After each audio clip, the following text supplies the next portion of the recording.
Novo livro do Apocalipse ou da Revelação. Capítulo 3. O título: Estão todos apostados em partir-nos a espinha. 1.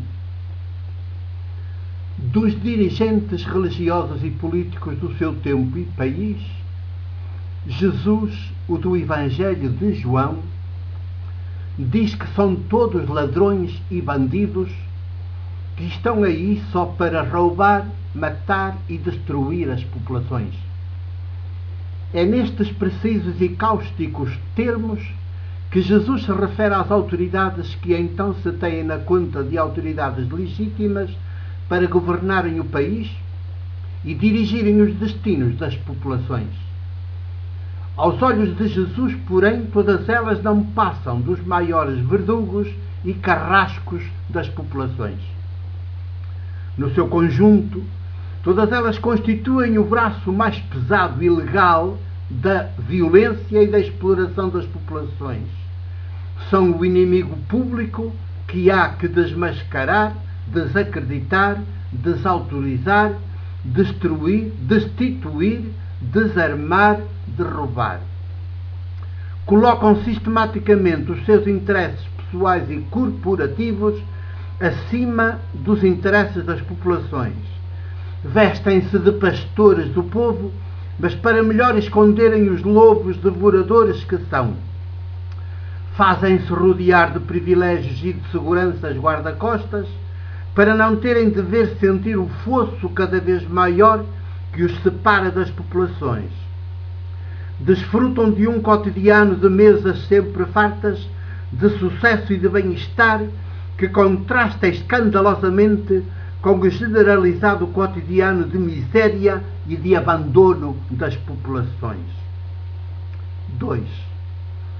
Semelhante situação de desigualdade e de humilhação indignou tanto Jesus que ele não resistiu a intervir politicamente, profeticamente, de múltiplos modos, inclusive no subversivo modo da clandestinidade, juntamente com o do recurso a cáusticas parábolas, panfletos, que visavam abrir os olhos às populações subjugadas e oprimidas. A sua era uma intervenção política profética com a força de surpreendentes tsunamis feitos de ternura e de verdade, que tiravam o chão às autoridades opressoras e assassinas das populações.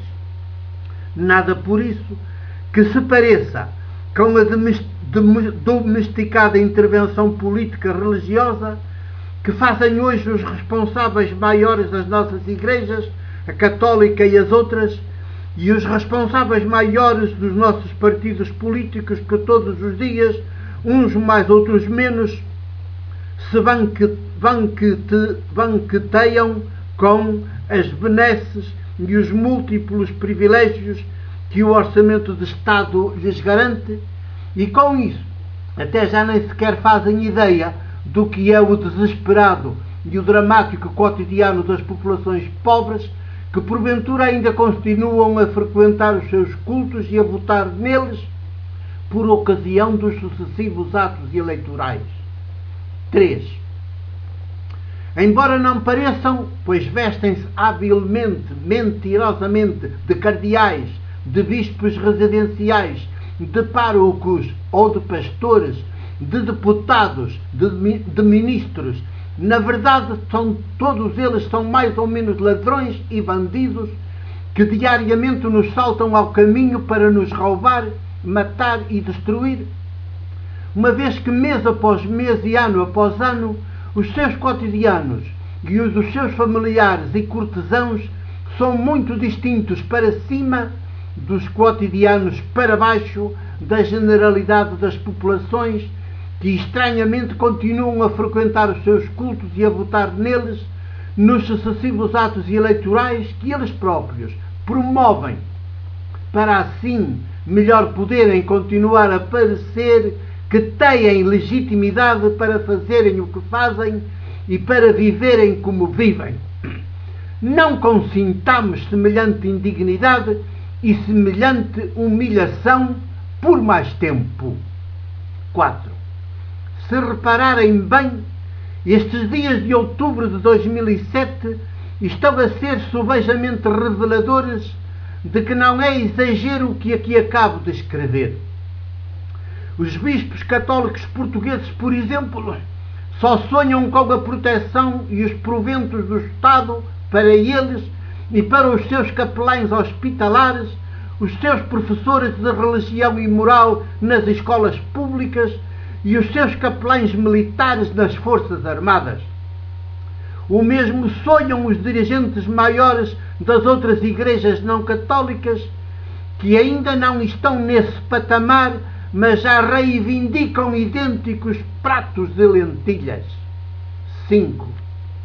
Os párocos, quais guias cegos, prosseguem no seu afã pseudo-pastoral de alimentar o paganismo católico das populações nas múltiplas paróquias que lhes foram confiadas por bispos residenciais semelhantes a eles, o que lhes garante fortuna fácil e um viver feito de rotinas, de mediocridades e de banalidades. Por sua vez, Fátima, com a sua boneca de mau gosto, inicialmente concebida e fabricada por um conhecido santeiro artesão de Braga e logo multiplicada em série e vendida a todo o mundo católico, prepara-se para inocular ainda mais ópio aos muitos milhares de pessoas que, apesar de estarmos já no século XXI, ainda continuam tolhidas por ancestrais e inconscientes medos e cada vez mais desorientadas por depressões de todo o tipo que a presente ordem mundial do dinheiro e do terror do império causam irremediavelmente nos povos. 6. Os partidos políticos com assento no Parlamento e com privilégios que já não estão mais dispostos a perder, dispõem de múltiplo tempo de antena para mais e melhor nos poderem vender a sua banha de cobra e as suas larachas, que só contribuem para alimentar este desgraçado estado de coisas. E até o primeiro-ministro de Portugal, nas suas sucessivas deslocações pelo país, já se tem dado ao luxo de rir perante as câmaras de televisão todo o seu desprezo e sarcasmo que nutre pelas populações que ainda revelam um resto de dignidade e de força audácia para protestar e reivindicar. 7.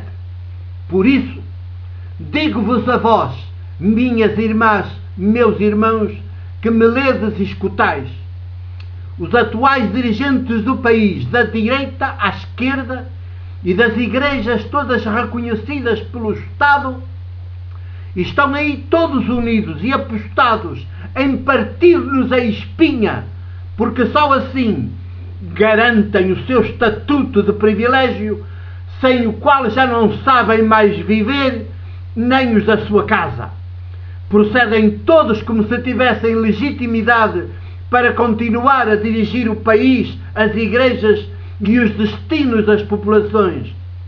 Mas são ladrões e bandidos que estão aí só para nos roubar, matar e destruir, nem que seja pela sua criminosa postura de passividade e de alheamento. 8. Ousemos, pois, ser diante deles e perante eles, como Jesus foi no seu tempo e país, verdadeiros tsunamis de ternura e de verdade, para que o chão que eles pisam se abra sob os pés e engula de uma vez por todas todos os seus privilégios e toda a sua arrogância, de modo que todos eles voltem a ser simplesmente humanos como os demais. Acreditem, o nosso mundo será bem mais humano e bem mais decente sem dirigentes como estes e sem autoridades como estas. 2007, outubro, dia 10.